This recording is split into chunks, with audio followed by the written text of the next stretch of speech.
Shalom à tous et à toutes, on va se préparer ensemble à ce grand jour de Yom Kippourim.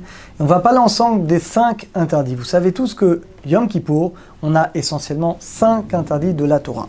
Alors évidemment, Achila Ushtia, évidemment, on ne peut pas boire, on ne peut pas manger. Il y a également Sicha, on ne peut pas s'enduire d'huile, mettre des crèmes. On ne peut pas Rechitza, on ne peut pas se laver. On ne peut pas, bien entendu, Niyat Sanda, on ne peut pas mettre des chaussures en cuir, et Tashmi Shamita, on ne peut pas avoir de relations conjugales. On va, Bezat Hashem, faire un petit résumé de chacun de ces interdits. D'abord, on peut se poser la question, pourquoi 5 interdits? Pourquoi 5? Il aurait pu en avoir plus, moins, pourquoi 5? Alors, le Maharal de Prague nous dit dans Drush Shabbat Tshuvah quelque chose d'extraordinaire. Vous savez qu'au niveau de notre Neshama, il y a 5 niveaux. Il y a Nefesh, Ruach, Neshama, Chaya, Yechida. C'est finalement les 5 niveaux, les 5 parties spirituelles de notre Neshama. Eh bien, dit le Maharal, finalement, ces 5 interdits vont permettre à ces 5 dimensions de notre Neshama de pouvoir sortir, de pouvoir finalement s'extérioriser. Et c'est vrai que le jour de Yom Kippour, on le sait, on dit Baruch Shem Kevod Malchuto à voix haute, comme les anges, parce qu'on est au niveau des anges. Mais en réalité, on n'est pas au niveau des anges, on est plus que les anges. Pourquoi? Chaque interdit, en réalité, c'est un propulseur. Chaque interdit va révéler un niveau de notre Neshama et va finalement pouvoir nous élever. Dans tous les interdits, on comprend tous les interdits. Il y en a un qui est un petit peu bizarre, Niyat Sandal. C'est quoi cette histoire de chaussures en cuir? Surtout qu'aujourd'hui, on a des chaussures qui ne sont pas en cuir, qui sont encore plus confortables. C'est quoi le problème? A dit le Maharal, a également dit que la chaussure, c'est quoi? C'est la matérialité. C'est ce qui nous rattache à la terre. Et bien finalement, c'est ça. Yom Kippourim, ces interdits vont nous permettre de nous détacher de la matérialité et d'atteindre un niveau spirituel tellement grand, on va dépasser les anges. Et les attachés, on aura le mérite, chacun d'entre nous, de dévoiler ces 5 dimensions, de savoir que Nefesh, Ruach, Neshama, on l'a toute l'année. Mais Chaya, Yechida, il n'y a que les grandes sadikim qui la ressentent, ou alors il y a des moments clés dans l'année où même nous on peut les ressentir. Par exemple, Rosh Hashanah, Kippour. C'est des moments-là où les niveaux les plus élevés de notre âme, on peut arriver à les ressentir, alors que le reste de l'année, ça demande un travail extrêmement approfondi. Alors on va, Bezat Hashem, faire un petit résumé de chaque interdit.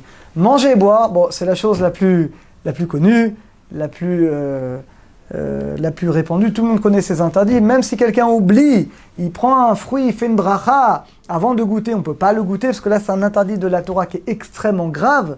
Donc évidemment, on ne peut rien boire, on ne peut rien manger. Un malade en danger, à qui le médecin dit qu'il est obligé de manger, il faudra espacer tous les 10 minutes et manger donc des mini sandwichs. Le mieux, ce serait de peser ça avant la fête.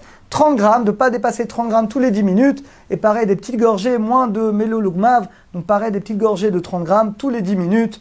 Ça, c'est s'il y a des malades en danger qui ont besoin de boire et de manger. L'interdit de Sicha, je passe rapidement également. On n'a plus tellement l'habitude aujourd'hui de s'enduire d'huile, de crème, donc évidemment dans ce cas-là, on ne peut pas. Rechitza, de se laver. Alors là, il faut faire attention. Ça, tout le monde le sait, évidemment, on ne peut pas se laver, ni à l'eau chaude, ni à l'eau froide durant Yom Kippour. Mais attention, on ne peut même pas mettre le doigt dans l'eau. Ça veut dire, quand on sort des toilettes, ou même on va faire Netilat Yadayim, uniquement jusqu'aux phalanges. Alors pourquoi jusqu'aux phalanges? Alors d'abord, il faut savoir qu'en réalité, d'après le Shulchan Aruch, toute l'année, on pourrait faire Netilat Yadayim en s'arrêtant aux phalanges. Néanmoins, le minag, et c'est ramené pour différentes raisons, on a l'habitude, le minag, est de faire Netilat jusqu'au poignet pour sortir de toutes les discussions.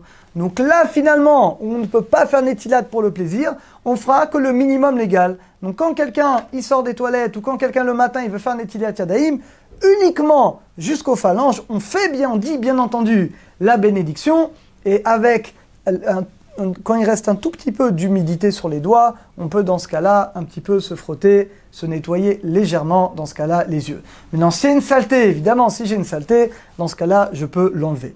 Alors par contre, les Kohanim, imaginez les Kohanim qui vont nous bénir à différents moments durant Yom Kippour, eux, ils ont le droit de faire Netilat normalement. Pourquoi? Parce que eux, ils ne le font pas pour le plaisir, ils le font pour la mitzvah. Étant donné qu'ils le font pour la mitzvah, ils ont le droit. Pareil, imaginez un malade en danger, qui va manger du pain. Donc lui, il va faire Netilat Yadayim. Là également, il ne fait pas pour le plaisir. Donc là, il fera Netilat Yadayim, il le fera dans ce cas-là totalement normalement. Mais sinon, encore une fois, uniquement jusqu'aux phalanges.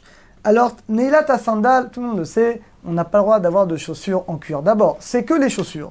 Donc il n'y a aucun problème. Chaque année, les gens demandent les ceintures en cuir, il n'y a aucun problème. Les Chachamim, les sages n'ont interdit que les chaussures. Tout ce qui est le caoutchouc, les crocs, aujourd'hui, c'est beaucoup ce style de semelle en caoutchouc, bois, il n'y a plus tellement, plastique. Tout ça ne pose absolument aucun problème. L'interdit, c'est uniquement le cuir. Même si aujourd'hui, les chaussures qu'on a, elles sont encore plus confortables que les chaussures en cuir, peu importe, quand les Chachamim font un décret, une xéra, on ne peut pas l'étendre, on ne peut pas le prolonger.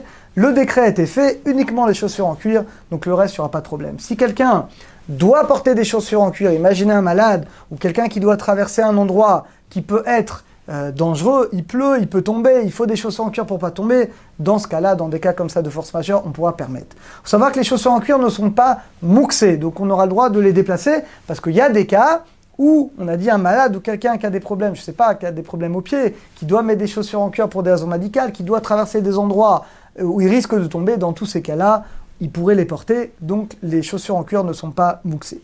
Tashmi Shamita, les relations conjugales, alors c'est très simple, on doit considérer la femme, quoi qu'il arrive, comme si elle était Nida. C'est comme si elle était Nida, ça concrètement, même si la femme est pure, on va séparer les lits, évidemment on ne peut pas dormir avec elle, évidemment on ne peut pas la toucher, donc on va respecter les règles de Hachakot, les règles de distance, de la même manière où elle est Nida. Alors Bezat Hashem, qu'on ait le mérite, chacun d'entre nous, de bien respecter ces 5 interdits, et qu'on ait surtout le mérite que grâce au respect de ces 5 interdits, eh ben, on pourra révéler les 5 parties de notre Neshama, et qu'on ait le mérite de faire une tchouva, une réparation, une tchouva complète, et de réparer tous nos niveaux d'âme, et qu'on soit zoché chacun d'être inscrit dans le livre de la vie, avec des bons décrets pour nous, pour nos familles, et pour tout le klal Israël. À très bientôt, Khatima Tova, et Chag Sameach à tous.